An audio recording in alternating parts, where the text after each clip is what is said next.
It is time. Shark's in order. Our shark. There's a Sharknado coming. Dragon sharks? Are those sharks with laser beams attached to their heads? Welcome to the Sharks. Hey, what's going on, my real sharks? It is your host, Rob. I am proud to be the shepherd of this herd of sharks. Joined by his chum, Billy, a.k.a. The Squid. Hey, guys. And we got some movie news for you guys here today, so let's hit it. But before we do, I just want to thank all our listeners across all the oceans, all around the world. Hey, guys, thank you for making Real Sharks International once again. We truly love you. Thank you for all the support. You truly help us broadcast this signal from 20,000 leagues under the sea. If you want to show us more support, Real Sharks Anchor FM and donate to the show. You know, it always helps keep us going. And if you love the show, help the channel grow, everybody. Now make sure you tell everybody about Real Sharks. For those that may be asking themselves, I'm not so sure if I like Real Sharks. I like the harsh criticism. I like the different opinions from all the other podcasts. I like the comedy, but I'm not sure. Well, you know what I have to tell you? Gutsy question. You're a shark. Sharks are winners, and they don't look back, because they don't have necks. Necks are for sheep. So, I wanted to talk to you about this new Amazon Prime show. Have you heard of it? It's called The Boys. Yeah, I've seen the trailer a couple of times. And I'm not talking about... yeah, I'm not talking about that. So yeah, The Boys. I saw the trailer recently. It looks pretty interesting. It's actually an American comic series written by Garth Ennis and co-created and illustrated by Derek Robertson. It was published by Wildstorm, and then it moved actually to Dynamite Entertainment, from what I found on. That's just a quick Wikipedia check. But yeah, the series is actually based between 2006 and 2008. It's actually about a world where superheroes exist. I kind of know the story a little bit, and basically there's like a whole other squad of kind of superheroes that basically maintain other superheroes. So almost like, dare I say, the X-Men? In a way. I mean, it's a little bit more of like corruption too, because the superheroes in this series are like the ones that are known and are famous are really obsessed with their own image.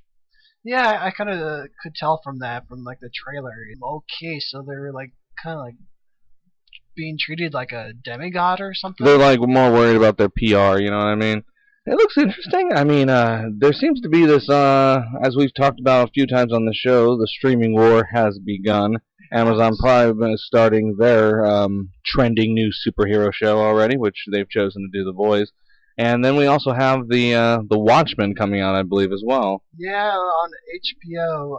Yeah, so it's basically going to be like from the original storyline where Dr. Manhattan's bomb goes off. Like you see... Wait, his energy, you mean? Yeah, his energy sets off the bomb.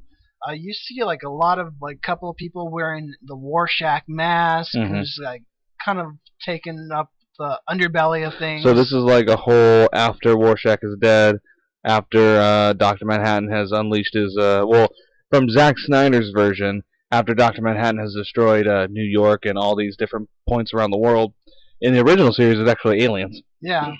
I mean, it's vigilantes who've become outlaw again due to their violent methods. Ah, okay. So it's almost like the story of the Minutemen at first. And you know, this all kind of reminds me of, do you remember the show The Heroes?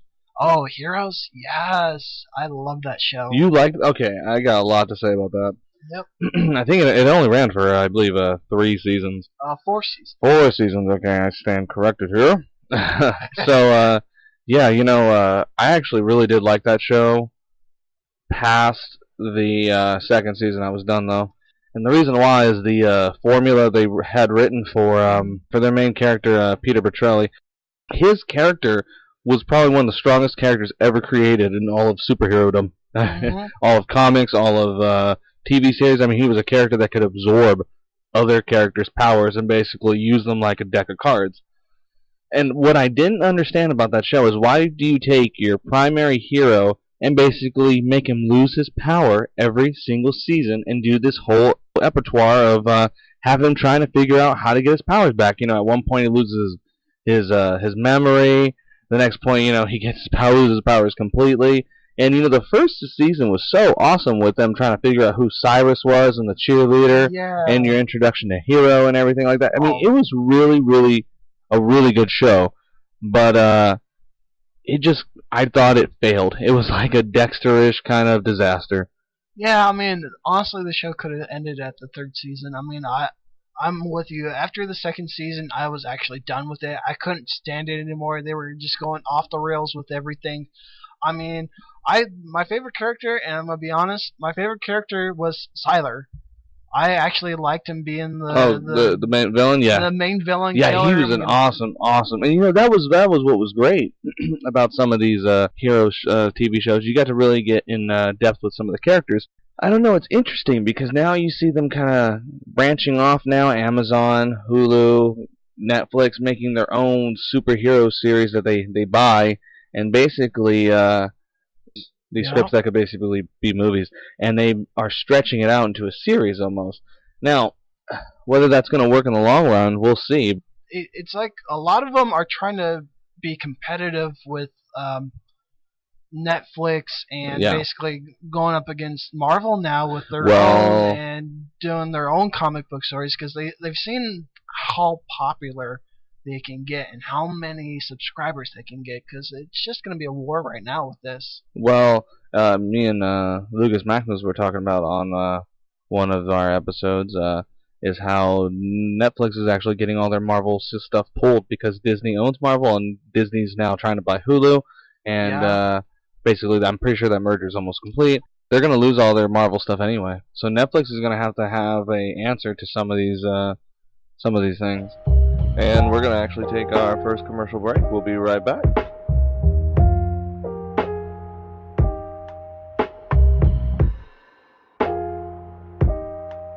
Hey everybody, before we move on, we gotta tell you about our sponsor, Anchor. Anchor is the easiest way to make a podcast. Anchor gives you everything you need in one place for free, which is why you can use it right from your phone or computer.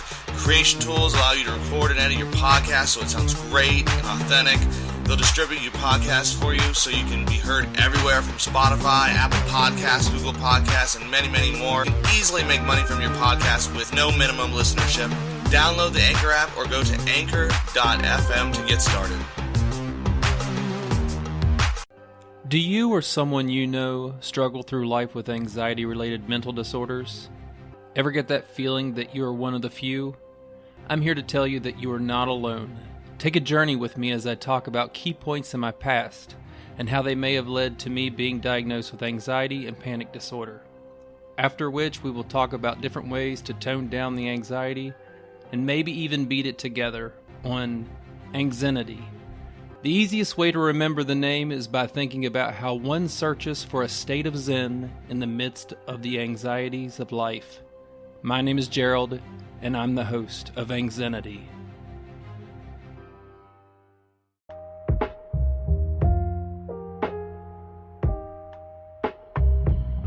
But other trailer news that we saw that Cats is getting a live-action movie. I'm a man cheater. You want to do something with this? You know, I saw the trailer. I mean, I don't care. I mean, did it look okay? Didn't care for it when it was a Broadway play. Yeah, don't care for it now. However, I heard have the backlash there. Everybody's upset about the actress Francesca Hayward playing a white cat, and she's African American. Yeah, I saw that. And again, really? I mean, she's playing a cat who's white. Look up. Is the main actress in the original Cats play white? Yes, it does. So I mean, even in the musical, it's a white cat. So okay. What's the problem? What's the problem here? I mean, I don't see any problem with that. She got the lead. Yeah. For this role. And guess what? She's playing a white cat. It is a cat. Who cares? It is. I mean, and all those people who are fans over the musical, they're probably going to love it. Let's be honest, because, oh my gosh, it's been so long since we've seen this musical. But next one I got for us is Top Gun. Top Gun. Ugh, yeah, I already know. They're making a new Top Gun film. I get it. Well, I mean, it's got most of the original cast in it. Tom Cruise comes back. They're gonna have Miles Teller play Goose's son. So there's gonna be some interaction. He's gonna be little Goose. He's little Goose. Or Goose 2. Oh God! Please don't put Goose 2. I would much rather them choose Little Goose than Goose 2. Yes. Oh my God. That is great. I mean, I saw the trailer. I mean, it looked decent, but like I said, how Rob even said, I don't trust trailers. I'm gonna wait till I see the movie so I can have like a righteous mind of how I feel about this.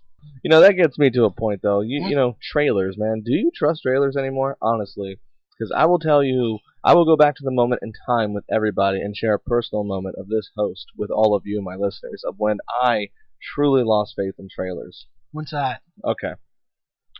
So, when Ridley Scott announced that he was doing Prometheus, I know you've heard this story a million times, but for my listeners, I know you haven't heard the story.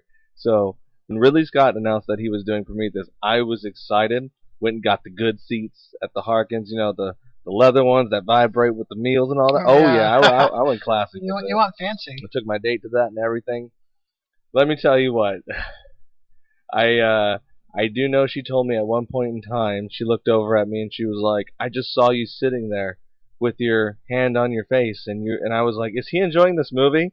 And to answer your question, no, I wasn't. Because I was like, my God, what the hell am I watching? This has nothing to do with Alien or aliens. Well, actually, it has everything to do with Alien, but that would come later.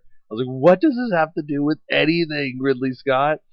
And that was when my faith in Ridley Scott was gone. See, now, that wasn't the faith in the trailers. That was the faith in Ridley Scott. In the director. Okay. Yes, that was my faith in the director. So, then came Alien Covenant. Yep. And I thought to myself, okay, the trailer looks decent. Yeah, It looks decent. Maybe Ridley Scott was like, okay, everyone hated Prometheus. I'm gonna reel it back in and make it good and make it more like Alien and the Alien franchise that we all know and love. Again, my date that I took on the movie was like, she was like, I knew you hated it, but I really knew you hated it when you stood up and said, this is an insult to aliens in the theater. And yes, that's what I did. I stood up and I said, this is an insult to Alien. I was so upset. And the moment I was upset in that film is when the alien comes out of the egg, or comes out of the guy's body, and then it's David raises his hands up and it's like, and I was like, oh my God. He has truly killed Alien. I mean, he might as well have just come out in the theater dressed as an alien and blew its head off right there in front of me because Ridley Scott, you're breaking my heart. And that's when I lost faith in all trailers forever. And, please comment below and tell us when you lost faith in trailers, if you have lost faith in movie trailers. I mean, there's some that I've lost faith in, and you know what? There's some that I call perfectly. I'm thinking, my God, this is going to be a terrible piece of crap movie. And if you don't... What movie? Oh my gosh, there's what movie have you called? So many, but I'm going to go off the first one on the top of my head. Go ahead, I want to hear this. And that's gonna I'll tell you right now, and I'm going to tell all our listeners if you were right about it or not. So go ahead. Draw! It was actually Suicide Squad. What did you say about that film? I forgot. I said this is going to be a terrible piece of crap movie. I mean, I knew from the trailer, I mean, my God, this is just going to be almost like a love piece movie. And it really was. I hate that movie. But let me explain why. I think my hatred for it is a little different from your hatred. Alright, I want to hear this. I actually seen the animated one first. Assault on Arkham. Yes, I actually saw Assault on Arkham first. And when I watched it, I was like, I know they're making a movie off this, but I don't even think this story is that good to make a movie off of. Yeah. And also, too, I thought the animated one was just okay in story and plot. I mean, I liked some of it. It had moments I liked.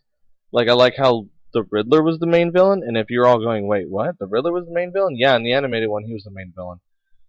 Then I saw the movie, which, again, had its moments, and I'll explain the moments at the end, but the movie was different than the anime, and I was like, wow, I didn't even think the anime was that good to make a film off of, so this is just absolute crap, too. The only moments I liked was the bringing Harley Quinn to live action.